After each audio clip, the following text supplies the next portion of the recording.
Bezrat Hashem Idbar continue le Sefer Amidot. Donc on est sur le chapitre qui parle de la boucha, c'est-à-dire de la honte. On a expliqué plusieurs sortes de honte, etc. On s'est arrêté au point numéro 23. Donc point numéro 24.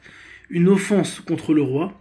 Akadosh Baruch Hu ira jusqu'à châtier toute une nation lorsqu'elle aura offensé un autre roi qui lui est étranger. D'accord. 25. Le pécheur sera humilié dans le monde futur devant ses maîtres, il met entre parenthèses ses ancêtres. Donc, ok, c'est logique. 26. Celui qui humilie un Talmid Racham ne guérira pas de son mal de sa blessure. La Gemara, elle est très macpida dessus. C'est-à-dire, elle met beaucoup le point dessus, de faire très attention de n'humilier aucun Talmid Racham, c'est-à-dire aucun étudiant Torah, même si ce qu'il nous dit, ça peut paraître un peu près bizarre, on comprend pas trop sur le moment, etc. Il faut prier Hachem de pouvoir comprendre ce qu'il a dit. Après, on peut rien demander à un autre Rav, d'avoir un éclaircissement, on va dire, ou même demander au Rav lui-même. Mais faut pas dénigrer Talmid Racham, dire à lui ce qu'il dit, je comprends pas, c'est bizarre, il dit n'importe quoi. Tout ça parce qu'on comprend pas.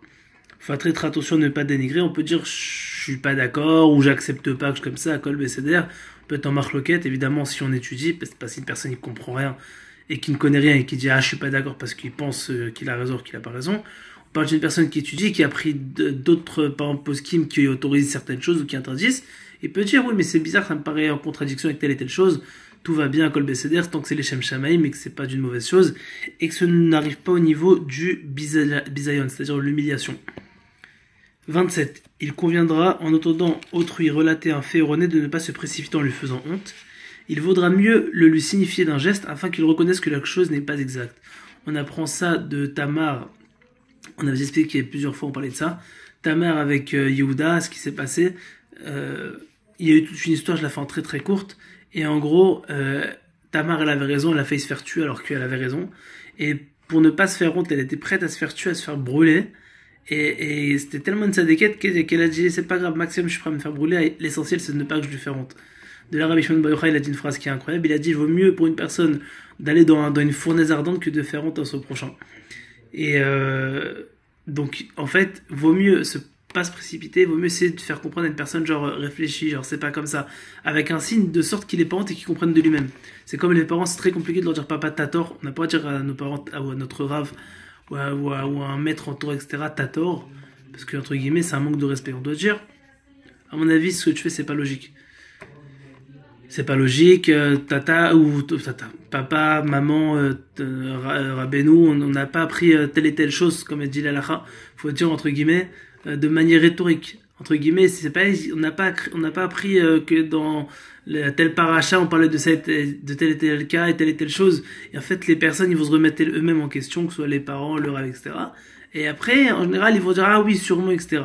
Sinon, maximum, on essaiera de leur expliquer de manière calme, comme c'est écrit, Divrei Chachamim ben Achat Tishmaim, les paroles des sages, ils se écoutaient quand ils sont dit de manière posée, ben Achat. Ce sera une mitzvah de dénoncer plus publiquement, donc de faire connaître qui sont les Rechaim. Ça, c'est le point numéro 28. Et on apprend ça de la Gemara, ok. 29. Celui qui a honte de Dieu ne s'empressera pas de fauter. Évidemment, on avait expliqué que celui qui a la crainte de Dieu, il fait en sorte de tout le temps s'imaginer qu'il y a Dieu qui est devant lui. Il va se dire comment je vais fauter sans qu'il y ait Dieu qui est devant moi. C'est dur d'avoir cette conscience-là, c'est d'avoir cette crainte-là, mais quand une personne n'arrive à avoir ça, eh ben, il arrive à de très haut niveau. C'est incroyable. En passant, Rabbeinu, il avait tout le temps l'habitude d'essayer, surtout quand il était jeune, c'était très dur pour lui.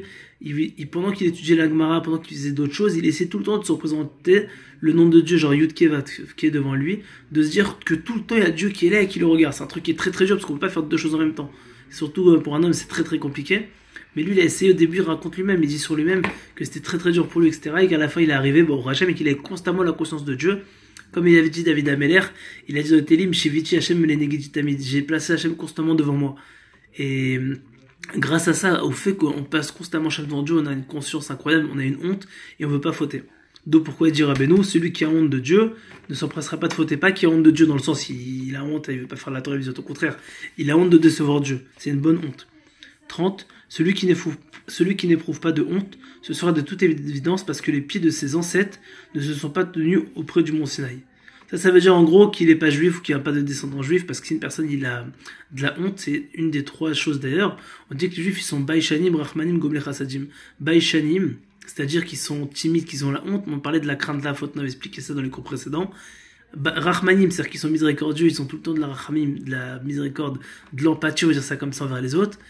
Et Gomer Chassadim, ils font du chesed, ils font du bien, ils donnent toujours, parce que Dieu il est comme ça, on a une mitzvah de lui ressembler. Et si une personne il n'a pas une de ces trois choses-là, alors il faut vraiment se poser une question, est-ce qu'il est vraiment juif? Et dans la majorité des cas, en général, la personne n'est pas spécialement juive. On fait sur une bonne chose, il sera préférable, ce qu'on a dit tout à l'heure, de se jeter dans une fournaise ardente plutôt que d'humilier son prochain public, ça sera Rabbi Shimon Bar Yochai. 32, lorsque ton prochain t'humilie, reconnais la véracité de ses propos, sûrement qu'il y a du vrai dedans. 33, celui qui humilie son prochain publiquement sera considéré comme un assassin, il descendra en enfer et n'en remontera pas. Que Dieu nous en préserve.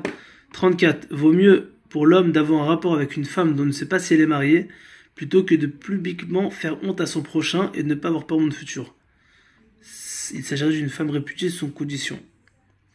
Bon, il dit, c'est très très compliqué à comprendre ça, mais aller avec une femme mariée c'est très grave, c'est très grave, mais une safek échétiche, c'est-à-dire, est-ce que c'est la halakha réelle, ça je sais pas, faut prendre vraiment ça avec des pincettes, on va dire ça comme ça. Dans tous les cas, faut pas aller avec de femmes mariées, ça fait shalom, que Dieu nous en préserve chez Mishmor, c'est très grave. Même d'aller avec une femme qui est safek mariée, ça veut dire qu'elle sait pas si elle est vraiment divorcée, ou le cas il est un peu douteux, etc. Même ça faut éviter, mais il dit, il vaut mieux pour un homme, c'est de manière imagée pour nous dire, regarde jusqu'à où c'est grave de faire honte à son prochain. Ça vaut mieux qu'un homme il est avec une femme qui est safek, c'est-à-dire qu'il y a un doute si elle est vraiment mariée ou pas, que plutôt de faire honte à son prochain. C'est très grave. Parce qu'une personne qui fait honte à son prochain, on dit qu'il n'a pas de peur de futur, alors qu'une personne qui va avec une femme mariée, pas une femme mariée, une personne qui va avec une femme qui est safek mariée, il y a une grande différence. Safek c'est un doute, qui va avec un doute si elle est mariée, c'est très grave, mais il a une peur de futur parce qu'il fait tchouva sur. Et pour faire tchouva, pour avoir fait honte à son prochain, on peut faire tchouva, mais c'est une très grande tchouva parce que la honte qu'on a fait à cette personne-là, on peut monter, descendre, c'est très compliqué de faire cette faute-là. 35, ne fais pas honte à celui qui, comme toi, étudie la Torah et l'applique. Par contre, le fauteur impénitent, il sera permis de lui faire honte et de lui causer un préjudice par la parole. Ok. 36, depuis la destruction du temple, toutes les portes du ciel ont été verrouillées, excepté celles recevant les plaintes comme un préjudice par la parole. De pourquoi? Et on finit dessus Bezrat Hashem. C'est une belle chose qu'on finit dessus, chercher un bon truc, il faut toujours finir bien, c'est très important. Que quand une personne il va dans un endroit et qu'une personne il vient et qu'il lui fait honte, qu'il sache, cette personne-là, Bezrat Hashem, que la possibilité qu'il a que cette fille-là soit exaucée, elle est très grande. Ça veut dire que cette personne-là, il a la possibilité tout simplement de faire une fila au moment même, et c'est, on va dire, un Edratson, c'est-à-dire un moment qui est propice, et grâce à ça, il peut faire en sorte de pouvoir exaucer cette fila-là. Donc c'est incroyable. C'est pour ça qu'une personne ne doit jamais désespérer, et il doit tout le temps, Bezrat Hashem Itbarach, essayer d'accepter avec amour. Quand Kadosh Baruch Hu nous envoie une humiliation, c'est très dur, des fois on a du mal. Des fois, comme on a dit, on parlait de la conscience de Dieu, on a du mal à se dire que c'est Dieu qui est derrière ça. Mais le Zohar Kadosh, il dit qu'un homme, il doit pas être comme un chien qui mord le bâton, parce que Akadosh Baruch Hu, c'est le maître. Il prend le bâton, on va dire, c'est l'intermédiaire, ça peut être une personne, ça peut être un patron, ça peut être un mur. Une personne, il va se mettre il va marcher, il va se taper le petit doigt de pied contre le mur. Combien cette fois ça nous arrive, et combien ça fait mal, et combien ça nous énerve. Mais au final, si notre doigt de pied part sur le mur, on n'est pas des brels pour l'avoir fait. Si on l'a fait, c'est parce que d'une manière ou d'une autre, on devait le faire. C'est Dieu qui l'a voulu comme ça, donc faut te mekabel be'ava, faut le recevoir avec amour. Et grâce à ça, quand une personne il reçoit ça comme ça, qu'il est conscient, et qu'il laisse conscience là, et qu'il sait que Dieu il fait tout pour le bien, déjà il s'énerve plus. Évidemment, on parle d'un niveau qui est très haut, mais c'est accessible à tout le monde. Vous savez, Hachem il a dit, la Torah elle est l'oba shamayim. C'est-à-dire la Torah elle est pas dans le ciel. La Torah elle est accessible à tout le monde. D'ailleurs, j'ai vu un beau chidouche, je crois que c'était dans le Sefer Amidot, il disait que pourquoi la Torah elle a été donnée dans le Midbar, pourquoi la Torah elle a été donnée dans le désert, pour nous dire qu'elle est accessible à tout le monde. D'ailleurs, la Gemara a dit que la Torah elle est Munachet Bekeren Zavit, la Torah elle est mise à un angle. C'est-à-dire que chacun qui vient d'un coin de rue, que tu viens par la gauche, que tu viens tout droit, que tu viens d'un autre côté, que tu viens par là, peu importe le kivun, c'est-à-dire le sens dans lequel tu vas, tu peux avoir la Torah. Peu importe, il y a même la Gemara elle dit même, je crois que c'est ça, je dis pas de bêtises, un mamzer, Talmid Racham, il est mieux qu'un Kohen Gadol à Maret. C'est-à-dire un mamzer, quelqu'un qui vient d'une union interdite entre un homme et une femme, mais cette personne-là, il est né comme ça, bon, c'est pas de sa faute, il a rien fait. Au final, il devient Talmid Racham, c'est-à-dire ça devient un très grand érudit en Torah, ça devient une bonne personne, avec des bonnes midotes, et il fait du bien, etc. Il est mieux, à dit la Gemara, qu'un Kohen Gadol, c'est-à-dire que c'est la tête, on va dire, du peuple juif, mais qui est Amaret, c'est-à-dire qu'il connaît pas trop la halachot. Pourquoi? Parce que le fait qu'il a la Torah sur lui, le fait qu'il vit sa Torah et qu'il devienne une bonne personne, ça, personne ne lui a enlevé. Parce que la Torah, elle est accessible à tout le monde. Donc, du fait qu'il s'est battu, il a fait Messirut Nefesh, il s'est donné pour ça, et bien pour ça, ça lui permet d'accéder à un très grand niveau. Comment on fait ça? On revient précédemment en arrière, grâce à la conscience, grâce à la honte qu'on a de faute envers Dieu. Que Dieu nous aide à pouvoir Bezrat Hashem, c'est très important de finir sur une tfila, comme il dit Rabbeinu. Tout ce qu'on apprend en Torah, il faut le mettre en tfila. Et le Ramban, il nous dit, essayez de prendre, il dit ça dans la guérette, chaque petit truc, un petit truc sympathique du cours, sympathique je le rajoute, mais vous avez compris, un truc du cours, essayez de l'appliquer. Donc voilà, si on peut avoir un peu plus de conscience, Bezrat Hashem, que Dieu nous aide à avoir une bonne conscience de qu'il est là, qu'il est présent, qu'on puisse faire la Torah et la mitzvot Bessimcha Bekef, et la transmettre si Dieu, parce que ce qui vient du cœur, ça rentre dans le cœur. Voilà, des bonnes nouvelles si Dieu veut, qu'on puisse passer une merveilleuse fête Shavuot.